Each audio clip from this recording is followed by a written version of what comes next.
Okay, well, it's 6:30, so let's start. My name is Darlin. I'm chairman of BCS Central and North London branches. Great role to have with some great colleagues and, of course, in the BCS, which is a truly wonderful organization.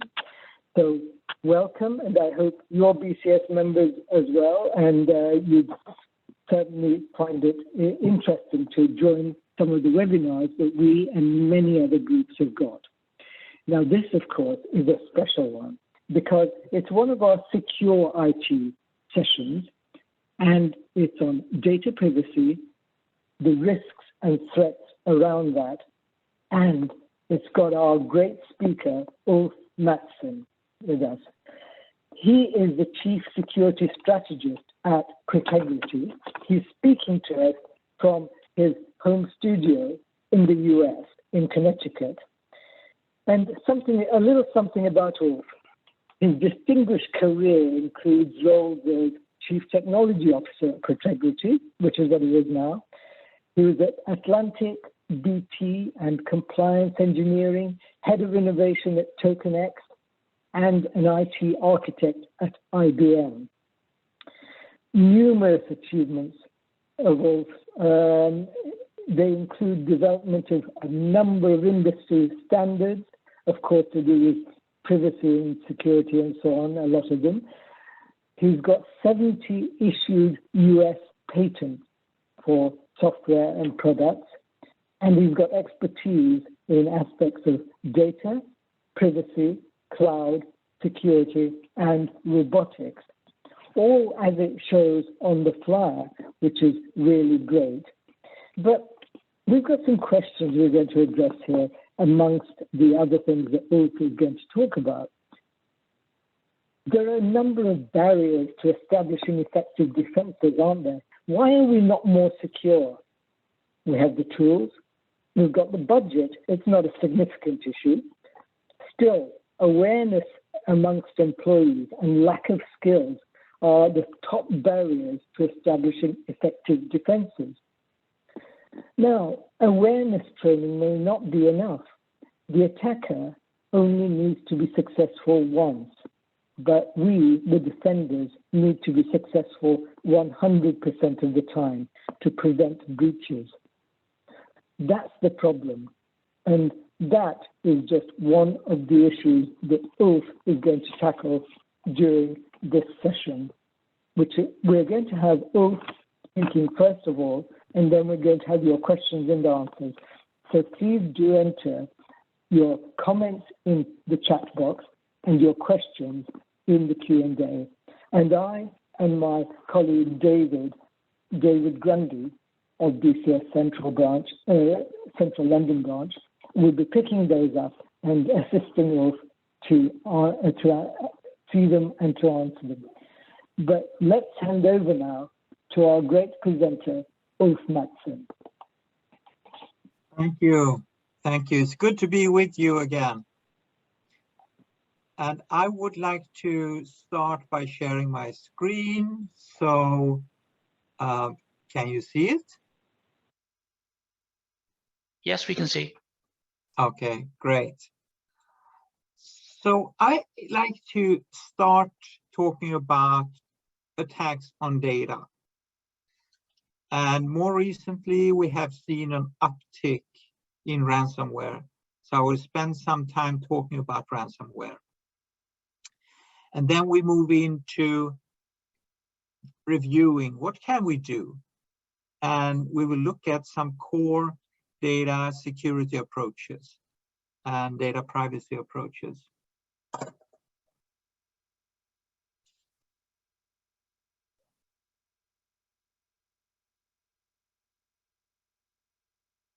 So where should we start?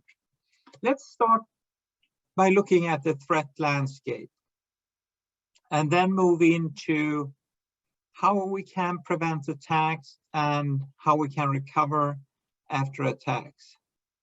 We will move into a little bit more of how we do it, what we should do, how we defend users and resources, and how we can secure the data and applications. So on the right-hand side, you can see a couple of organizations that I will be referring to.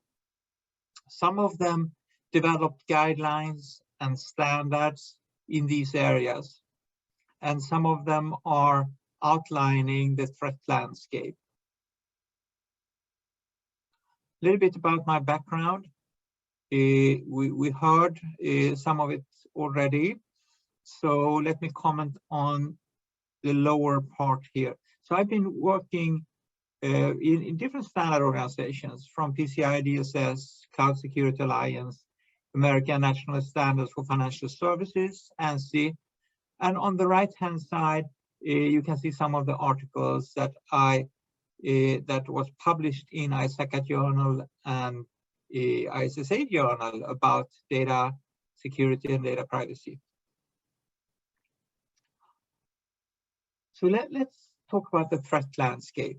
We have phishing, they are stealing credentials frequently, information is misdelivered, cloud resources are misconfigured, and passwords are stolen.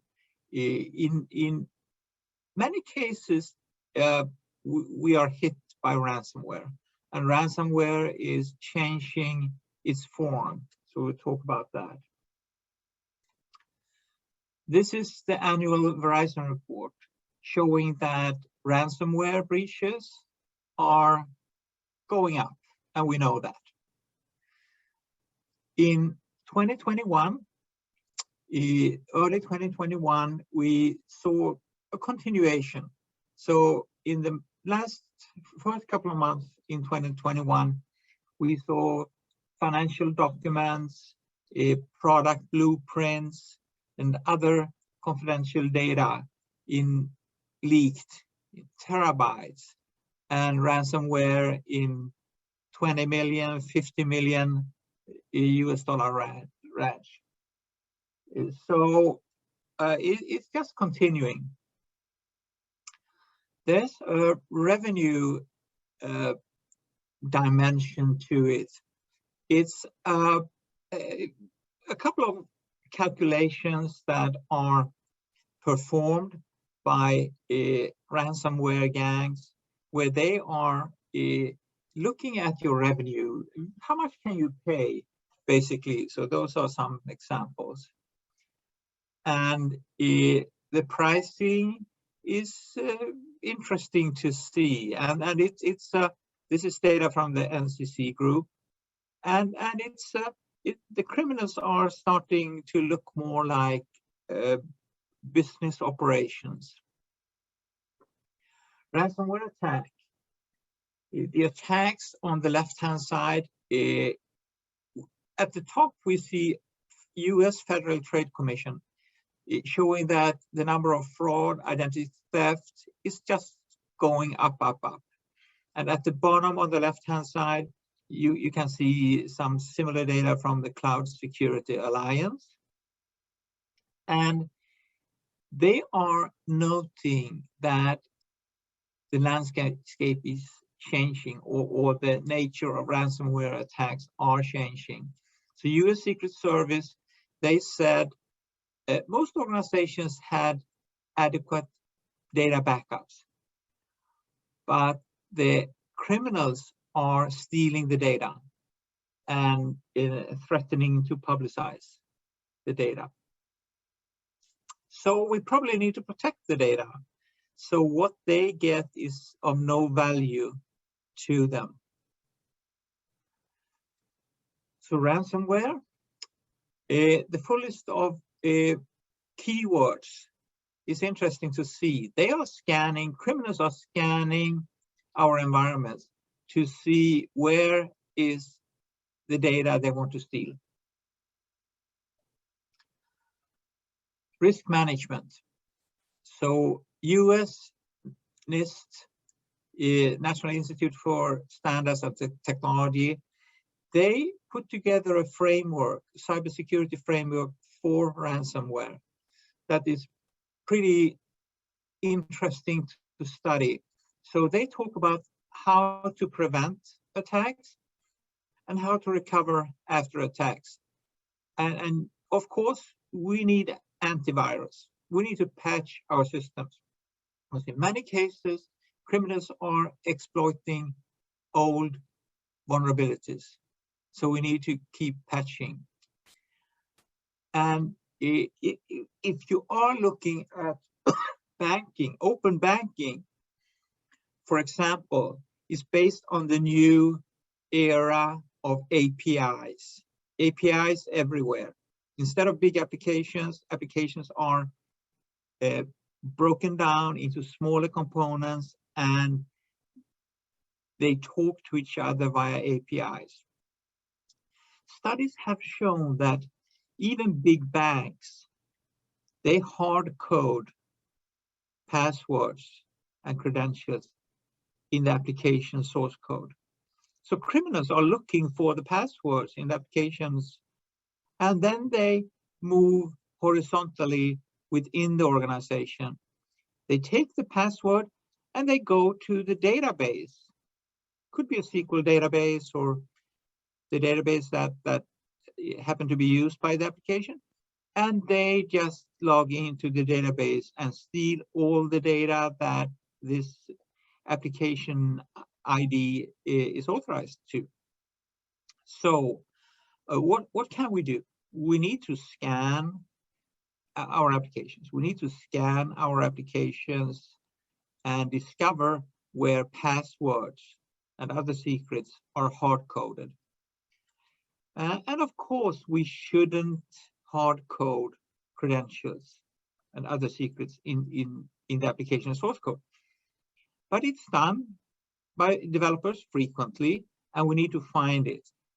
Passwords should be managed and stored outside the application, not stored inside the application code. So authorized applications, yeah, we should have a whitelist of applications that are authorized. It's good to blacklist some sites and block ransomware sites. Owned devices, personal devices should be limited. It's a certain threat that comes from personal devices that are connected to the corporate network. And we shouldn't run with high privileges. For example, containers, they should not run with root and admin privileges.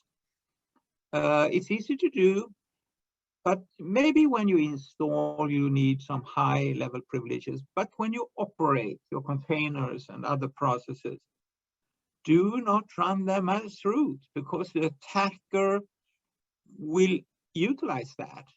They will gladly take over that root account and then roam around in your data. Personal applications, of course, we should limit them because they are not vetted by our IT organization. And of course, files and links. Sometimes we see a PDF document are coming in with malware, or a link is pointing to a site that looks like the real site. Maybe there's some slight misspelling, so it's pointing to another site, to the criminal sites. So we'll talk more about these different key points from Nist further down. What about recovery after attacks? We need to have a plan. Ahead of time, we need to create the plan so we know who to call. Should I call the police? Maybe not. Who should I call? Who can help me after I have an attack? Then we have a key point, backup. Backups must work. You need to test them to make sure that they actually are working when the day comes. You need several backups because some of them might be infected and bad. You should isolate the backups offline. They should not be connected because the attacker will just encrypt the backup also if it's connected. So have several backups.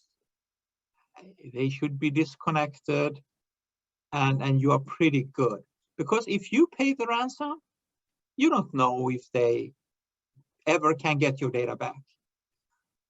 You don't know if they want to give you all the data back, or if they come back and say, oh, so you want all the data, pay more. And the insurance thing, we have seen that criminals are looking at, if you have an insurance, then you're likely to pay. Will an insurance cover all your costs? Maybe not. Certain companies are just killed by an attack. They cannot recover after an attack. So it can be very devastating. They are hitting healthcare. We heard that they will not go after healthcare, and now we have a pandemic situation, and everyone is struggling to get back to the new normal and recover. And the criminals, they are criminals. They go after hospitals. They go after research facilities. They steal data, research data. They take down hospitals, and it's ugly. So the organizations with a lower security posture are hit more frequently. Healthcare, education. They try to go after financial institutions also because it's a big target, but the security posture is good, typically good, so it's harder to get those guys. Last point here, when you are hit, you need to have a plan that includes your emergency contacts. You, ahead of time, you should create a relationship with external consultants that you know, that know your systems, that can help you and guide you through the crisis. So this is what Nist is saying at a high level. And I will point you to the link where you can get the report. So after the attack, the plan is critical. It's important to build that plan. It's important to prepare and do an exercise to actually see that you can recover the data, and keep that contact list current.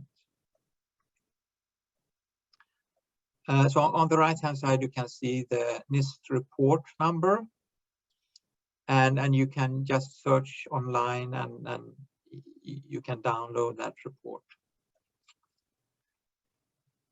So what is Verizon saying?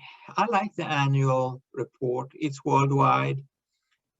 Many organizations are now contributing to the report, to the input data, and to the analysis.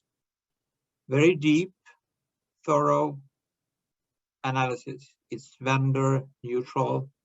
It's a great source. So on the left-hand side, you can see data from Bank Info Security that is saying we are paying more. Average payment is going up. On the right-hand side, we have the Verizon report. It's showing that, yeah, ransomware is now going up again. We have things like RAM scraper. It's going down. It was popular in retail systems that memory was scraped for credit card numbers or payment card numbers. pass. It's going down. In the middle, you can see passwords are dumped. It's flat. We talked about misconfiguration of cloud resources, and it's shooting up. It's so easy to misconfigure a server, an Amazon AWS S3 bucket, and you may have data that is compromised.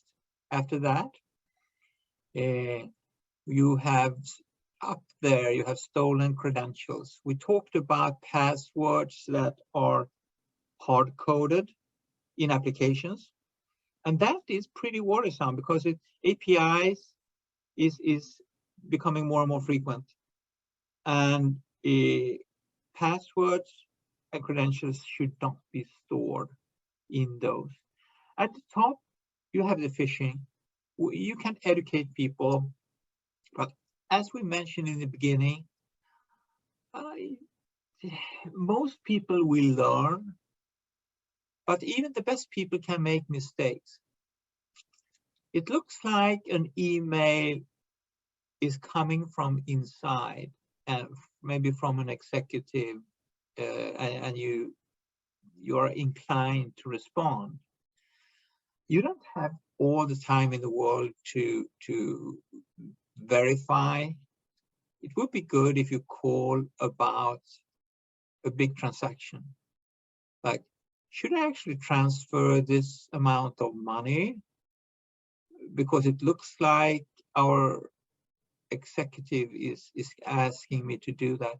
So of course, there's a limit where you should double check, verify, and don't just click on links. Of course, you should scrutinize the link. You can hover over the link and see, is this actually the right link? Is it misspelled? Or and it's good to have, of course, tools that are helping you to filter out emails that look suspicious. But we have ransomware and other malware coming in from all angles. We have SolarWinds, supply chain, and that will continue. I think this will be a big year for supply chain attacks, and it's hard. We have the Log4j, we have SolarWinds. Things are coming in from all angles, and it's something we need to get used to. And in many cases, they want to steal the data. So regardless of where the attack is coming from, or what the attack of the week looks like, because that will change over time. Regardless of that, we know they are stealing our data. So let's see how we can protect our data and protect our infrastructure. And we talk more about that.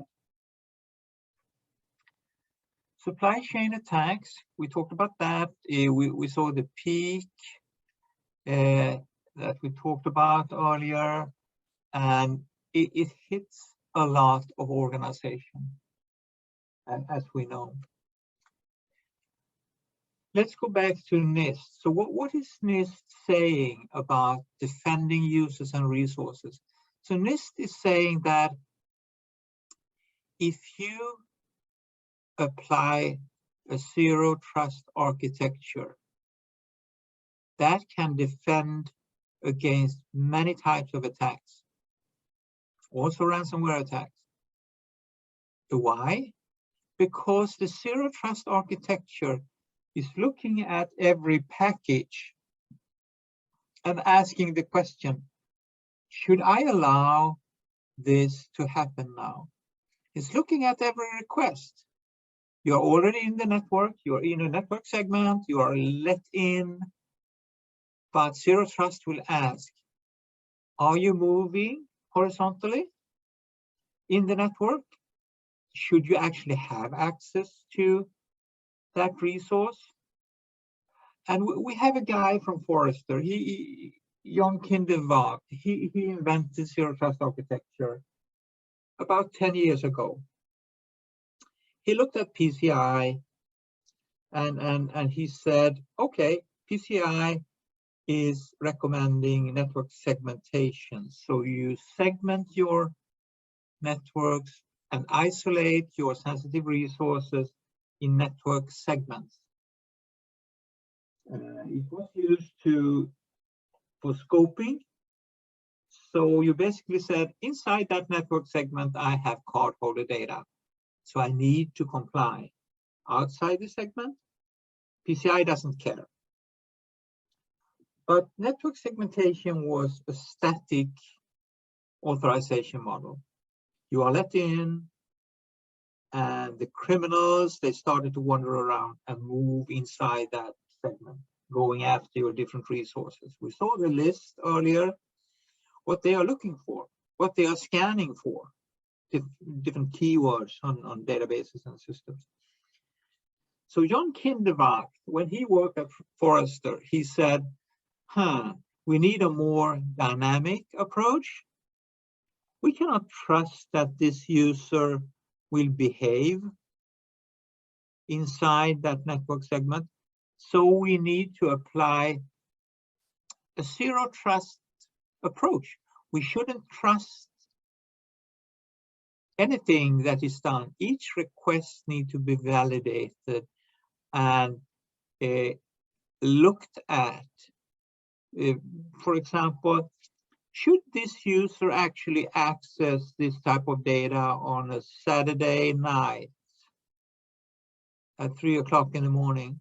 Maybe not.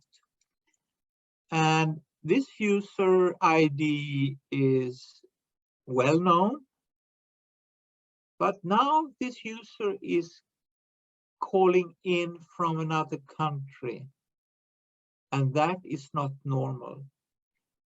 And suddenly a user is starting to exfiltrate a lot of data. Is that normal?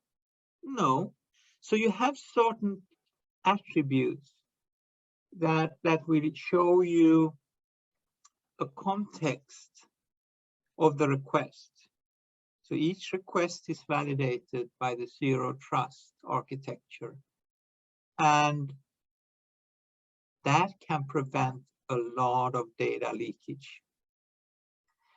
So back to Nist, defending users and resources. Data security policies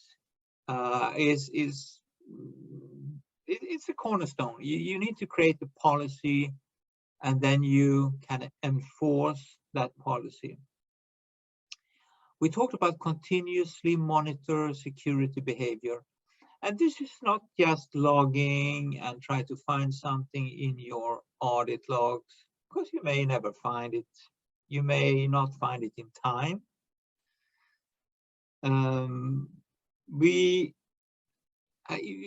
Remember back in the day, the Target retailer breach, they had 2 red flags, but it was too much noise. They didn't see it in time. And the last point, protect servers and other devices. So we'll talk more about that. So defending users and resources. These 5 pillars from Nist is saying that you need to protect the data when it's stored and you're in transit. We talked about unauthorized access to data. You need the policy. We talked about malware. You need to, of course, have up-to-date malware detection, and you need to monitor and proactively look for malicious activities. And this is very targeted. You don't have too much sensitive data. Typically, a smaller portion of the data is sensitive, and focus on that data. Monitor what's going on with that data. So at the bottom, you can see the links where you can read more about this. What is a zero trust architecture? Nist document is laying out the architecture. We talked about the policy at the top, that's the control plane, and then the data operations at the bottom. So you have the user on the left, you have the data on the right, and you can have different components that are enforcing the policy. It could be a gateway, could be an agent that is enforcing the security controls of your policy. On the right-hand side at the bottom, I just wanted to make the comment that zero knowledge proofs is completely different. It has nothing to do with zero trust architecture. Zero trust architecture is kind of an access control approach. Zero knowledge proofs is just a network protocol where you are being able to prove that you have a secret without sharing that secret. So it's a network protocol, typically challenge response based. And sometimes they are confused, but they have nothing to do with each other. A little bit more about the architecture, zero trust architecture. So on the left-hand side at the top, you have different user management systems, IDM systems, analytics, and so. On the right-hand side, you can see the policy engine and enforcement that we talked about before. On the left-hand side, you can see a couple of concepts linked together. So with zero trust architecture, you have policy enforcement. It can be done in a component like a gateway, an encryption gateway, a CASB, cloud access security broker that is controlling access to your cloud resources, to databases and SaaS applications. And you have the SASE. So Gartner is talking about the concept where a CASB can be part of the bigger gateway to the cloud. So SASE is controlling access to cloud resources. And it's not a product, it's a concept, it's a framework, a bunch of products like different type of firewalls, CASB, network security are put together in a framework. And they're trying to make it easier to control access to the cloud. So it's a good thing. And further on the left-hand side, you have something in the middle there, dynamic access control, Abac, attribute-based access control. This is interesting. It's not the old RBAC, role-based access control, or the military model, mandatory access control, or kind of the foundation discretionary access control, where you can delegate resources and so DAC. So Abac is the new thing. And Abac can be used in zero trust architecture. So Abac, we take the dynamic approach, look at the context, look at the attributes. That's in the name, attribute-based access control. So it's not just looking at the static role-based access control. It's adding the dynamic aspect that we talked about in zero trust architecture. So Abac is looking at the full context. what is the user doing right now? What time is it? Where is the user coming from? And so that's the more vigilant access control policy. If we look on the right-hand side, sometimes people say, is this security, privacy, or compliance? Well, you need to find a balance. So you have compliance to certain regulations. They may require data privacy. So you create policies for data privacy. And you need tools to implement and enforce those policies and rules. So you implement security controls. And for each business, you need to find a balance. How much risk do I want to take? What is my type of data? Where do I operate? What country? What type of systems? Is this mobile? Is this cloud?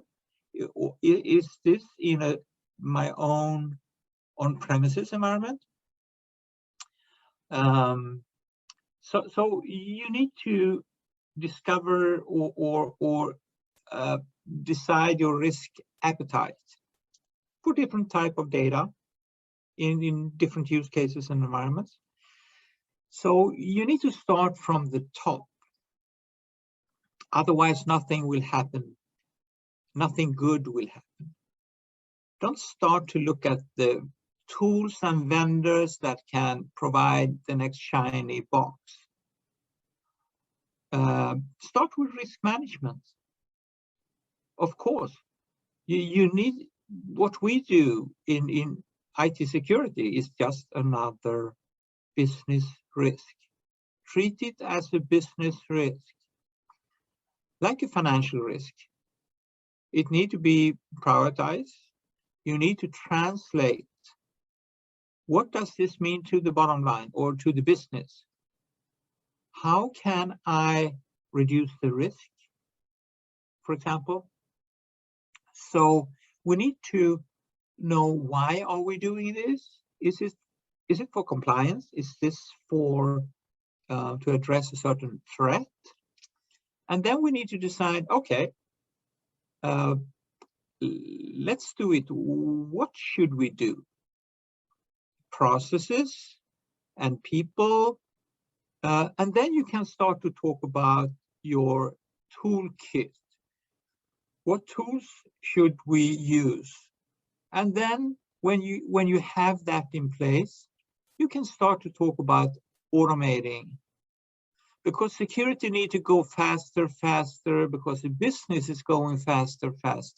Applications are developed and shipped faster. So at the end of the day, we need to automate to keep up with the business. So security cannot have the quarterly review sessions. It needs to be in time, in the CI/CD pipeline, the delivery, continuous integration, continuous delivery pipeline, because applications are continuously developed and shipped, maybe several times a day. And security cannot sit there and stop and say, I need to review things here and give you a list. Because the developer, they don't understand that list of vulnerabilities. And they are focusing on delivering functions. That's their job. They deliver business functions. So what needs to happen? Security needs to be integrated into the development process. Developers are using certain tools. They will not change. So security scanning and other security checks need to be integrated seamlessly. And when I say seamlessly, for example, when the developer is coding a password inside an application code program, there should be a pop-up telling the programmer, don't store a password in your source code. That's the time to catch that error. And it's too late to discover it downstream or when you have a data breach or a breach. So it needs to be integrated and catch as early as possible. Catch the issues as early as possible. Do your scanning of source code as early as possible so you can fix that. In the beginning, we talked about scanning source code for passwords and other things you don't want to be hard-coded in the source code. So that scan should happen automatically early on when the programmer is still working on that task and remember what he's doing and immediately can fix that.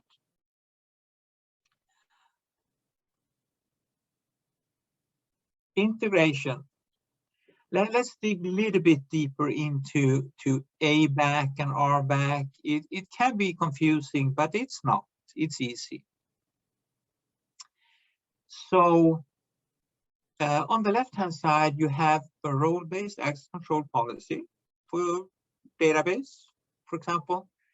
And on top of that, you can add a couple of attributes that is saying, if this is happening on a Saturday night, it may not be what you want that user to have access to.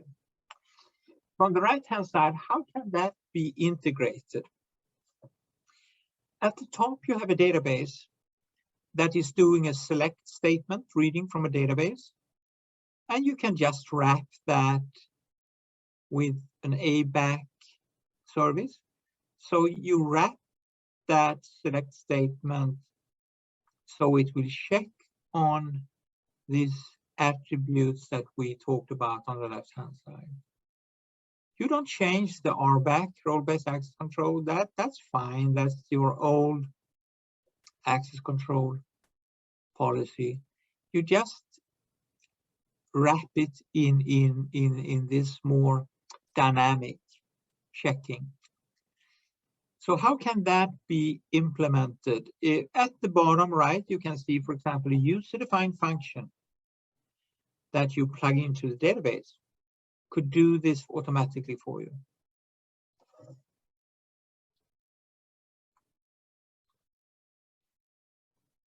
There are so many good ways to protect data. So what should I choose? In the middle, we have homomorphic encryption. Should I use that? There are certain use cases. You need to know if you really need to operate, compute on encrypted data. If you really do that, look at homomorphic encryption. But it's very slow. It's hard to use. There are no standards. But if you have a certain use case. So now let's move to the left.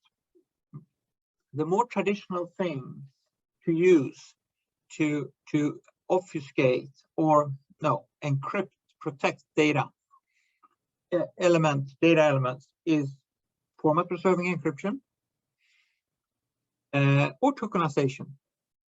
How are they different? Tokenization can be very fast. Format preserving encryption is slow. Why do I say slow? Because format preserving encryption is using 10 rounds of AES encryption. So it's basically 10 times slower than AES encryption. Is that a problem? Maybe not for most use cases. In most situations, it's fine. What is the beauty of tokenization and format preserving encryption? It's that the data looks like the real data. So it can be very transparent. It's very transparent. You don't need to change applications and database schemas in most cases. So you decide a format that fits, that will give you high transparency. So it will lower the cost to implementing fine-grained data protection. Tokenization is random, so it cannot be broken. If it's really random, good randomness, it cannot be broken, not even by quantum computers, because there's no algorithm to break. There are no encryption keys to test out, brute force. So tokenization have that additional aspect, and it can be very fast. So let's move to the right-hand side. First, let's conclude that on the left-hand side, we have taken care of our identifiers, social security numbers, credit card numbers. So we have pseudonyms, replacement for those. And there are two ways. You can decrypt and get the clear text data back again. So identifiers are taken care of on the left-hand side. And GDPR is using the term I'm using here, pseudonymization. And also the term on the right-hand side, anonymization. And this is what you typically use for attributes. Because attributes, they may need to be dummied down. So you can see masking, differential privacy, k-anonymity, where you basically add noise. So the data is no longer at the same precision. You don't see the full date of birth, or you don't see all the detailed records of individuals. I wrote a book about the differences. We'll talk about that later on. But they are basically adding noise. And some of them are format preserving. So that's nice and transparent. Hashing is not format preserving. We know it's a long, ugly binary string. And on the far right, you can see that static derivation, that is fake data. We are seeing organizations starting to use more and more fake data, synthetic data, and it can be derived either from business data, or it can be totally fake data, synthetic artificial data, typically used for test databases and some analytic systems. At the bottom, we go back to zero trust. We talked about the data security policy in the middle, and then you, for example, use that policy to do masking. So before the user can see the data, you look at the policy and say, here we should actually truncate or mask some data before it is displayed to the user. And that can be part of your zero trust architecture and policy. And on the far right at the bottom, we talked about integration with different user management systems, log systems, PKI, and so with that are not part of the zero trust architecture, but integrated. So talking about usability versus high security. So you can use different approaches to depending on the use case, to gain high usability, or for certain data you want a very high level of security. So that's a balance that we'll talk more about. For example, access control and full database encryption on the left-hand side can be very transparent. On the right-hand side, tokenization and encryption at the granular level can be more intrusive.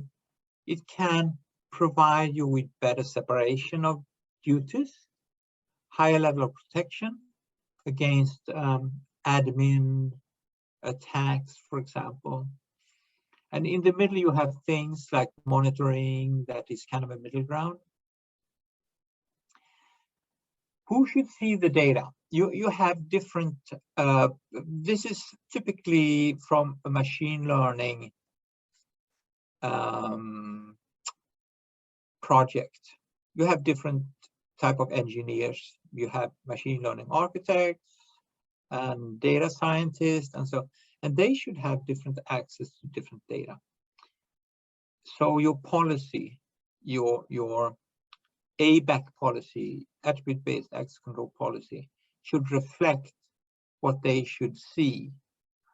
And this is core of zero trust architecture, as we talked about before, where you can see some core techniques on the left-hand side. You see the dynamic masking, tokenization, and encryption as fine-grained way to control and protect your data.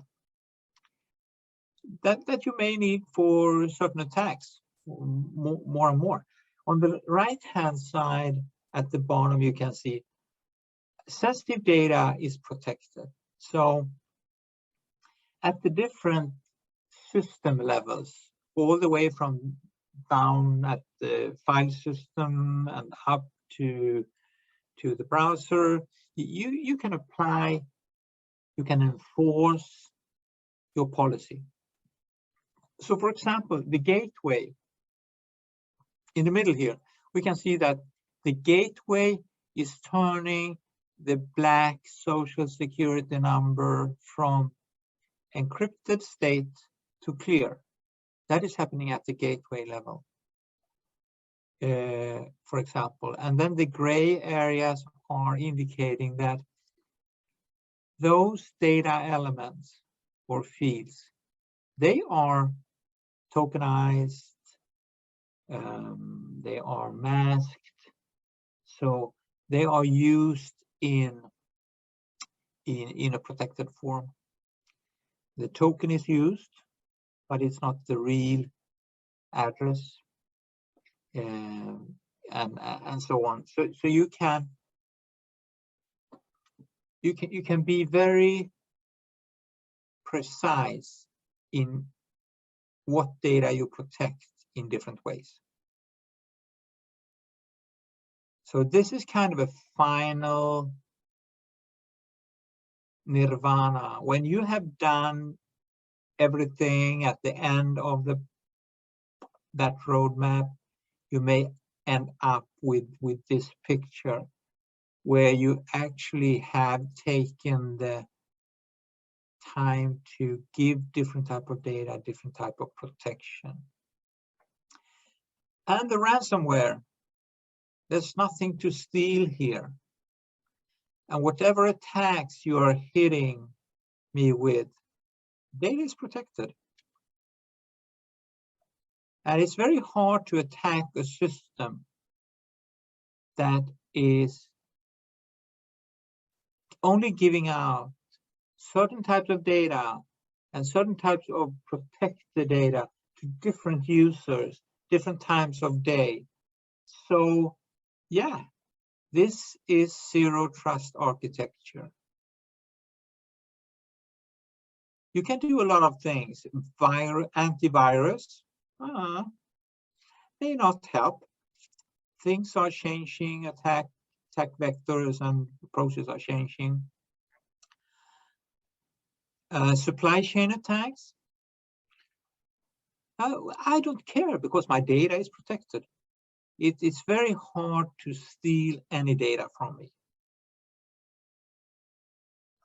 And if it's hard to steal data from my organization, they will go somewhere else.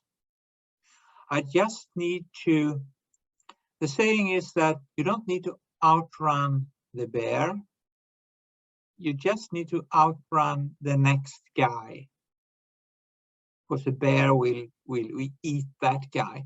So if you are a little bit better protected than your neighbor, they will leave you alone. Too much work to attack you. So what do we have here? If I don't know what I have, then I don't know what to protect. If I don't know my data assets, I don't know where to start. It doesn't make sense to start to protect things if I haven't discovered my data. And we have different environments. On the left-hand side, the green box, that's on-prem. The yellow box is cloud. The red one is growing. That's my home office. And people are bringing corporate data to the home office, to the mobile. So what should I do? I need to protect the data before it leaves my corporate environment, before it goes to the cloud, before it goes to the home office. So I have this protection approach that I know that, my most sensitive data is protected. And it's not easy to compromise that data. There needs to be something special to unlock that data. And I need to be compliant.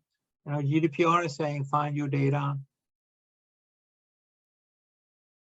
Different approaches. We already talked enough about this. I think that we covered this before. Different techniques on the left-hand side are applicable to the green areas on the right. Some are good for distributed environments, some are more for centralized environments. Just a use case. Data is coming in from the left, going into Google Cloud. In this case, an encryption key. This is zero trust. An encryption key and policy at the top is controlling the encryption of sensitive data fields. You can see that in the middle. Are we talking about data at rest? No, we said actually data in transit and data at rest, according to the Nist standard or guideline. Protect data in transit and rest. And of course, if you are using tokenization or format-preserving encryption, data in use, when it's in memory, it can be protected. And with homomorphic, you can even do multiplication of two encrypted fields or addition of two encrypted fields. So it's an additional dimension for data in use protection. Here we have it all. De-identification techniques on the left-hand side. We talked about a few of them. And on the right-hand side, you can see, are these techniques reducing my risk? Inference risk. What is inference risk? It means that if I'm the only guy with a yellow car on this street, those attributes can actually identify me as an individual. So that's an inference risk. And then you can see in the middle, when should we apply this? Is it for, you can see applicable for direct identifiers, applicable for all attributes, and so this can kind of guide you about when to use different protection, because it can be confusing. And I said, format-preserving encryption and tokenization, they may look similar, but no. They, depending on your use case, why do you use it? They are very different. And we don't have time. You can read my book if you want to go deeper into that. We talked about this, encryption keys.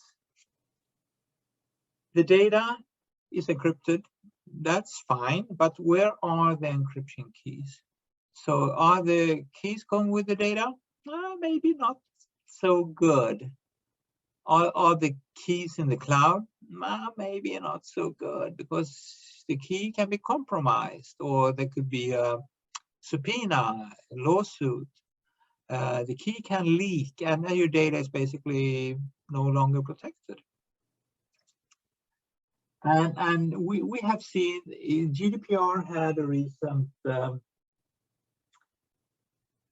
court ruling where they said, keep your encryption keys in France, and the encrypted data can be hosted in Luxembourg, even by Amazon AWS subsidiary, that cloud hosting, and you are fine from a Schrems. Well, we don't have time to dive deeper, but encryption key management is increasingly important.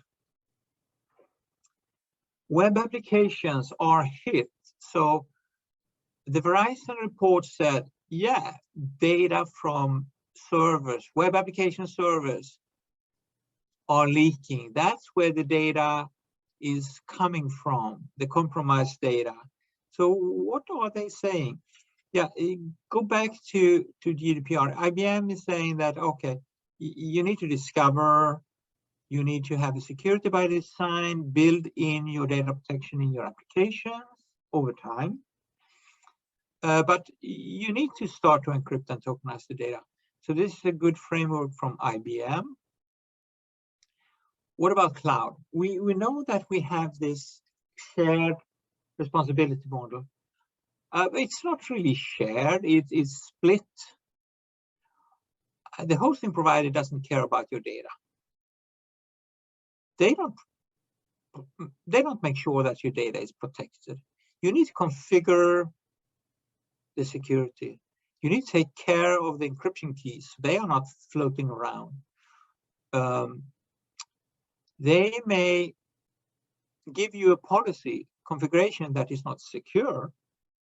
So be aware. You may need to understand the policy and tighten up that policy.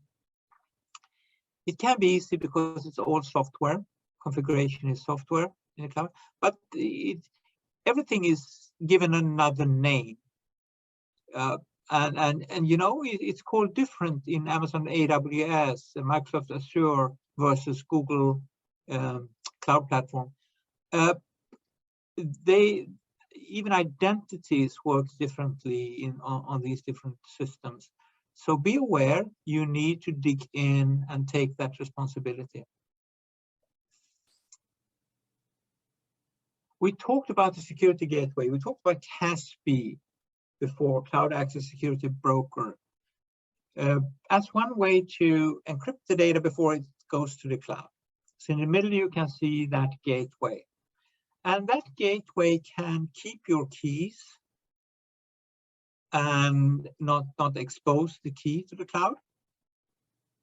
And it sits in front of the cloud. So if you're an authorized user, the data will be decrypted.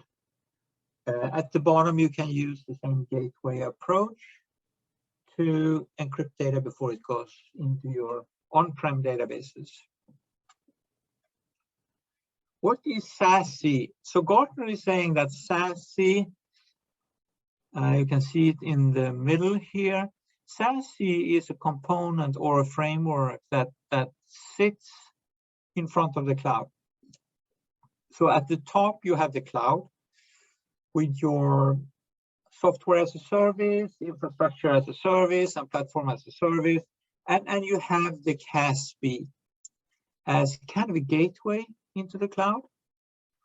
And the SASE is adding more dimensions. It's connecting to your firewall, your web application firewall, your network security. So it kind of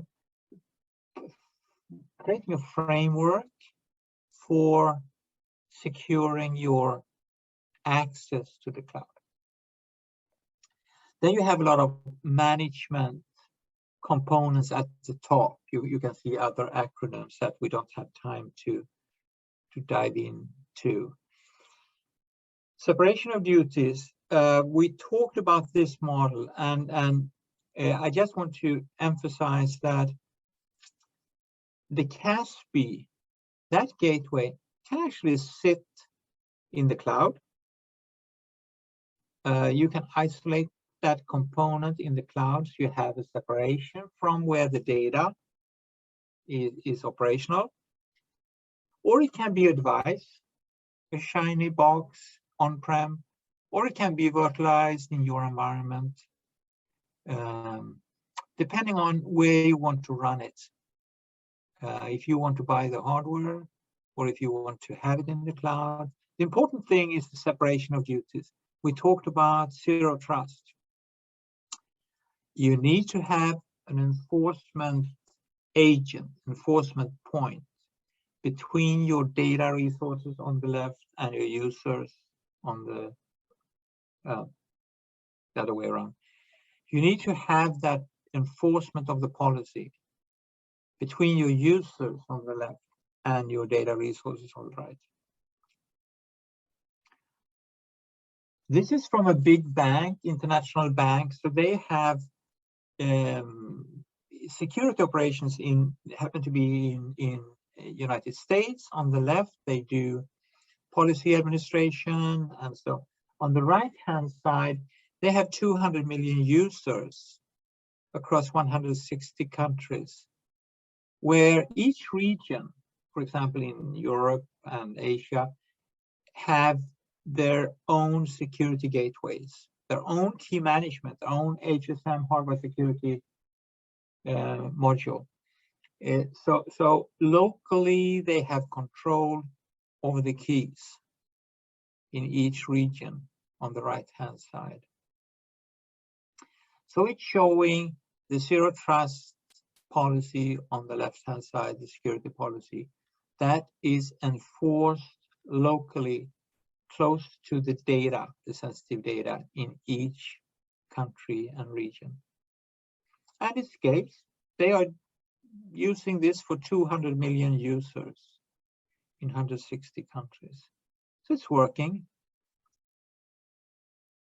AWS S3, that's where people keep a lot of sensitive data. On the left-hand side, we actually encrypt the data before we load it into the cloud on the right-hand side. And again, zero trust, we have the policy, we enforce that policy before loading it to the cloud. This is what I talked about in France. There was this issue of hosting at Amazon AWS subsidiary in Luxembourg. And the court said, as I pointed out, keep your encryption keys in France. Don't store the encryption keys with the hosting provider in Luxembourg. And you are good. And GDPR will allow this. This is Schrems approved. A couple of other safeguards, because it's all about safeguards. Schrems 2 are saying, oh, you need additional safeguards. So what safeguards? And we're starting to see a couple of court decisions, what it actually comes down to. So they had legal safeguards. They will not share data. So if a government is coming, they will say, no, I will not share the data with you. And the encryption keys, they're not there. So data is encrypted.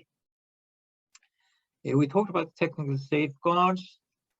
And so the key point here is the key is held by a trusted third party in France, not by Amazon AWS.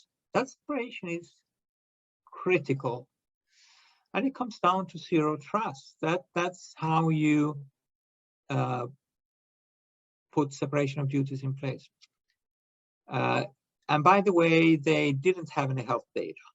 And this type of data could be deleted after 3 months. So it comes with a lot of buts and ifs here, but key management is key. This is from the analyst firm SecureIT, where they asked customers, do you trust the cloud provider? No, maybe not. I want to keep my encryption keys. Do you have a hybrid cloud with on-prem also? Do you have a multi-cloud with several cloud providers? And yeah, increasingly. So that said, they emphasize that they are picking best of breed cloud solutions, and that will change over time. But they want to keep their security controls, encryption key, security policy separate from that. They don't want to be locked into one cloud provider's tools. And so that's basically what that report said. Quantum, this is just a map where we have quantum at the bottom, and it can be very effective for machine learning on the right-hand side. Certain algorithms are performing extremely well on quantum.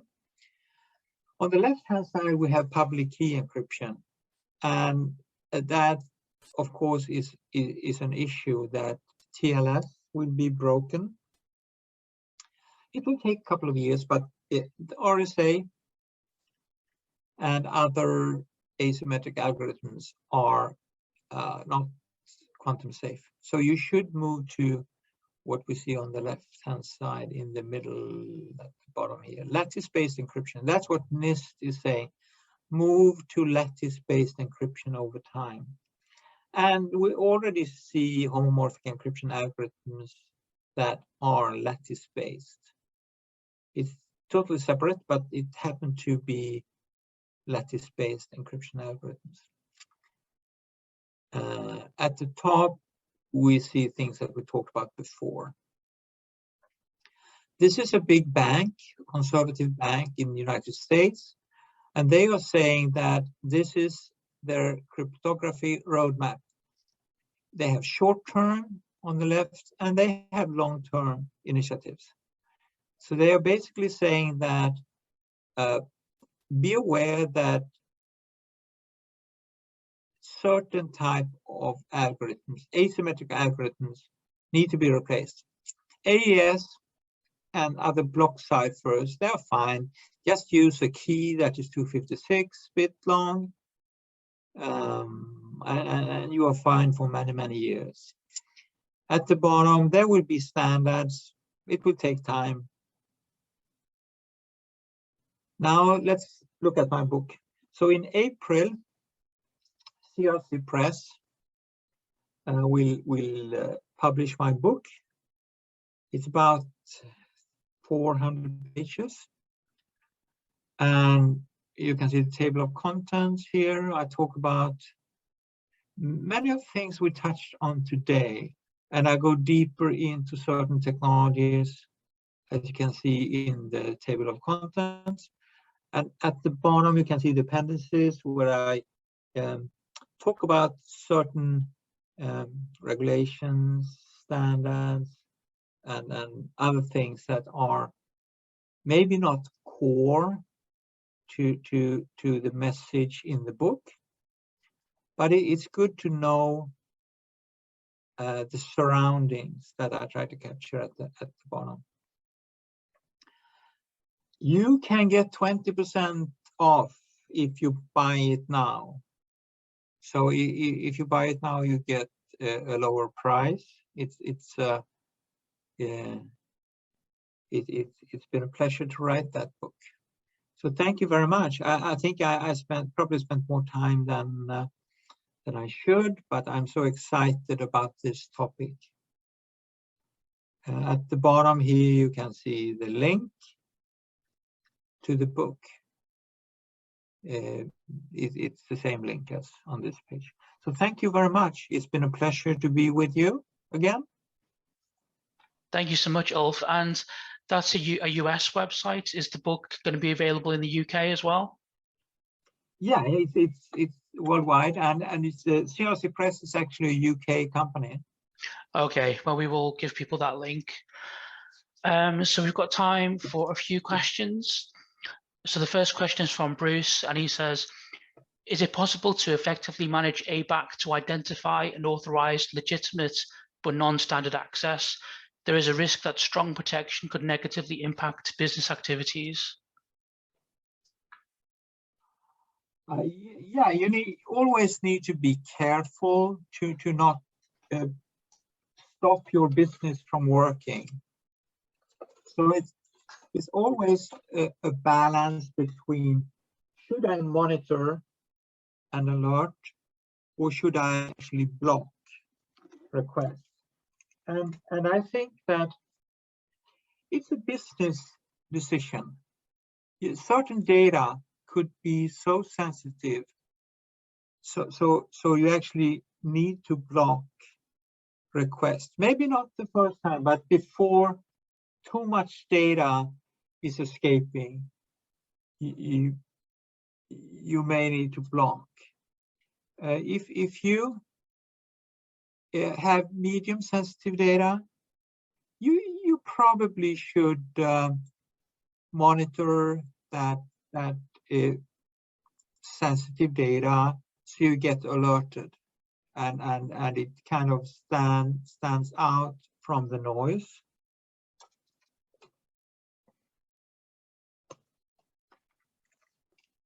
Let's see, I'll try without my headset.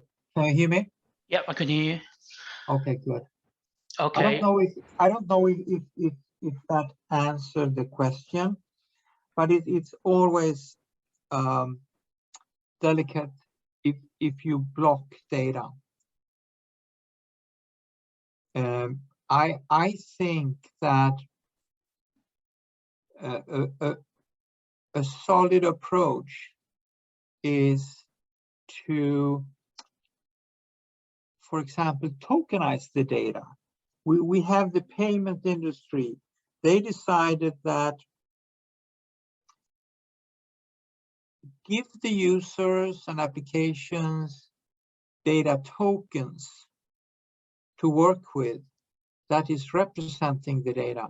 Give them the data, and the token will be good enough so it will satisfy the use cases. So the application is not really aware that this is fake data. No, well, not fake data, but this is not the real data. This is, for example, not the real credit card number.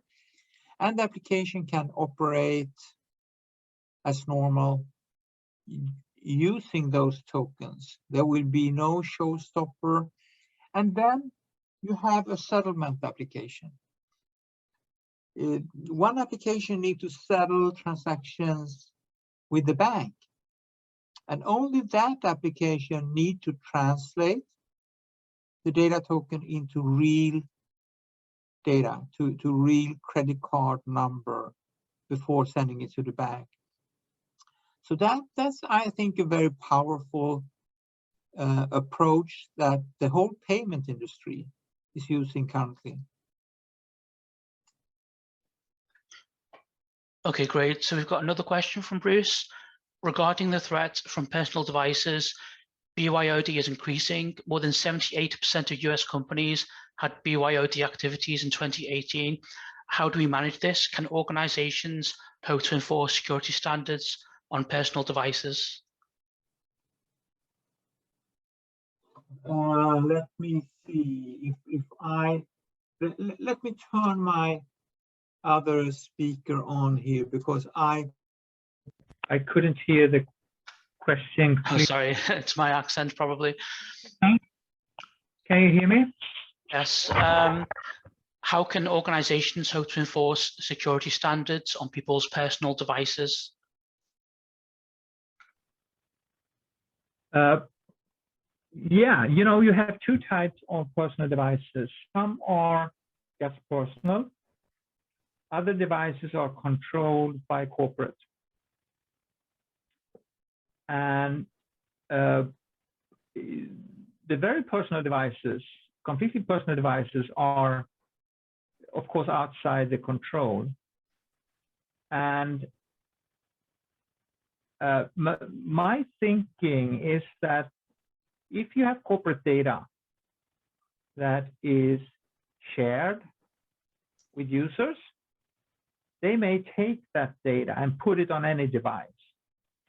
So you better lock down the most sensitive data. Let's go back to the simple case of credit card numbers.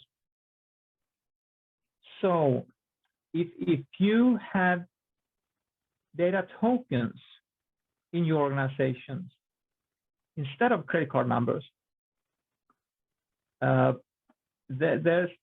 protected. You cannot do much with the token. So if someone is stealing that token, there's no harm. If they are putting that token on your very personal device and it gets stolen, no harm. And you can take the same approach with a lot of data. So you can have PII data, different types of personally identifiable information that is tokenized, and the corporate system can work with those tokens. And if a user is loading that data, there's no threat because that data is worthless. So only some of your corporate systems can translate that data back to the real data, the dangerous data. So that is one approach. And if you look at analytic systems, for example, organizations are typically using different types of protection methods and techniques for different types of data. We talked about a couple of different techniques. We talked about tokenization, encryption, anonymization, like K-anonymity, defensible privacy. We mentioned synthetic data. So for each database, you can apply this, let's say, variety of protection approaches. So typically in a machine learning scenario, you have an analytics database. Some of the data is encrypted or tokenized. Other data, typically attributes, are adding noise to by applying K-anonymity or differential privacy or some other techniques that we mentioned in my presentation.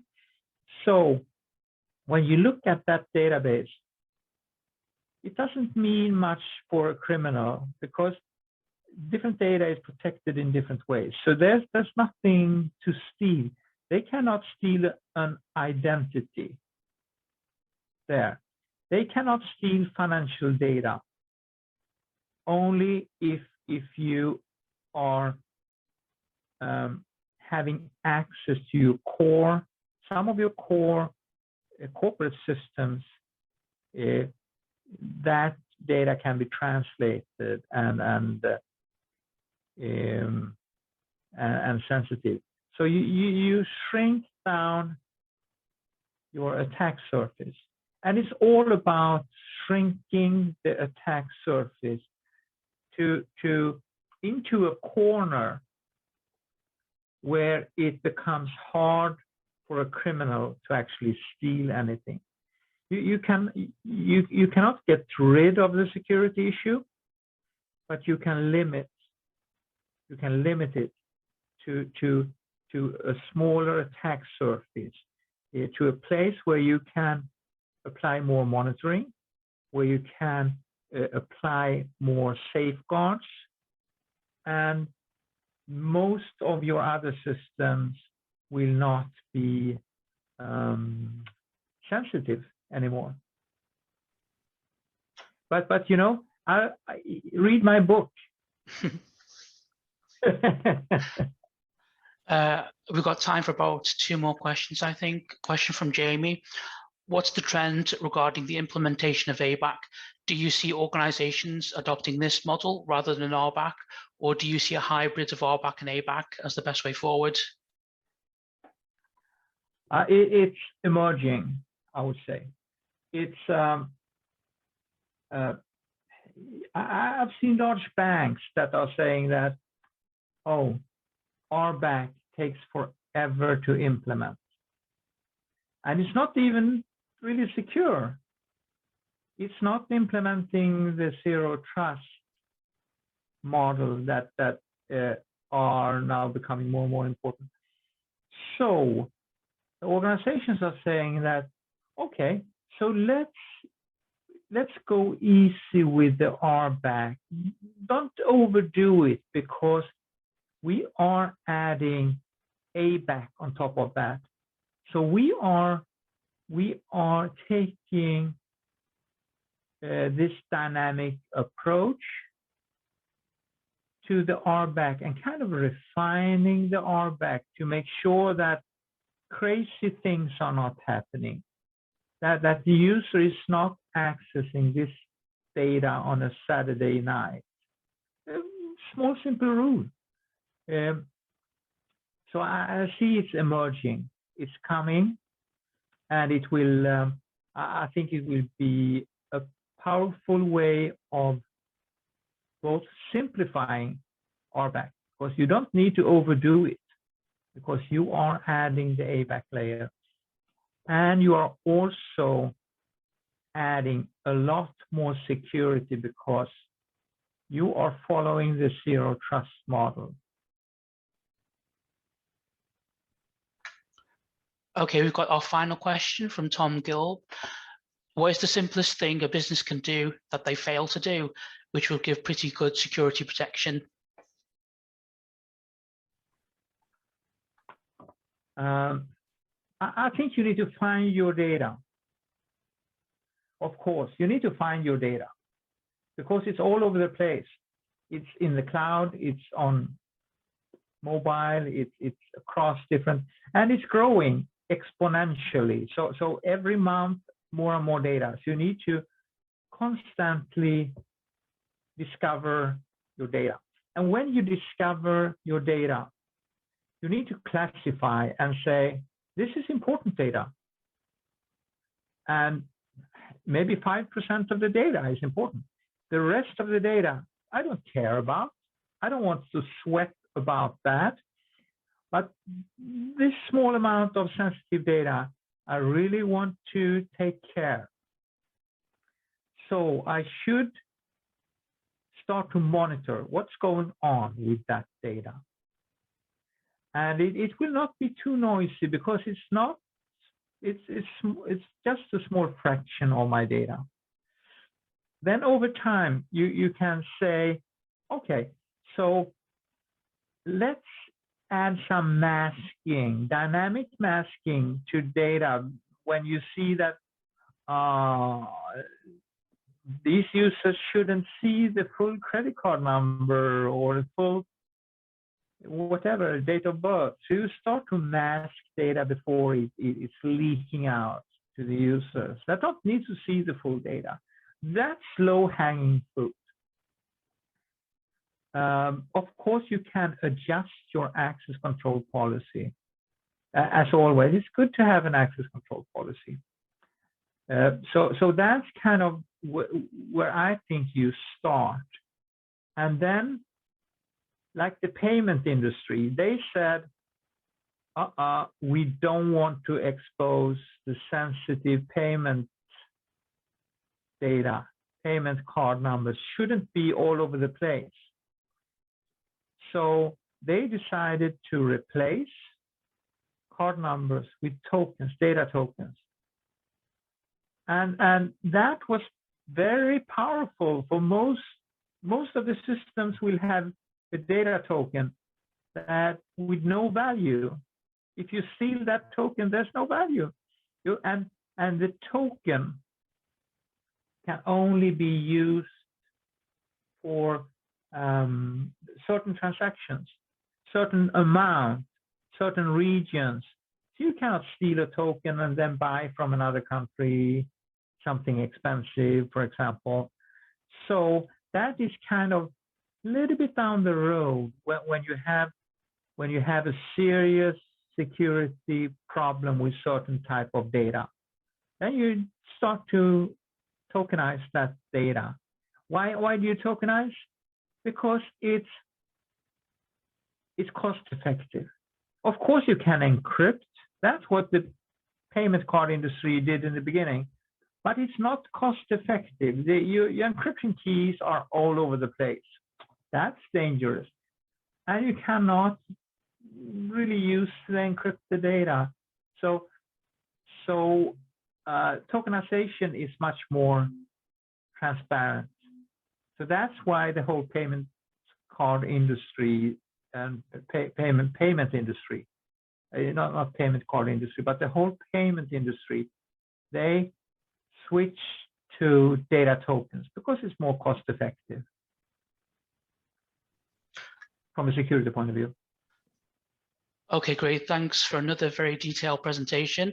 I'm not sure whether Dalim's microphone is working or not, but the video will be available on YouTube in a few days, and you'll receive an email with the link, and we'll also send a link to the book as well, and that'll go to your Eventbrite email address.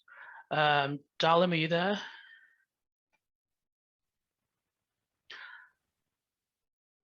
No, Dalim's microphone is still not working, unfortunately, so we will just have to leave it there. So thanks for attending, everybody. Goodbye. Thank you, guys. It was a pleasure to be with you again.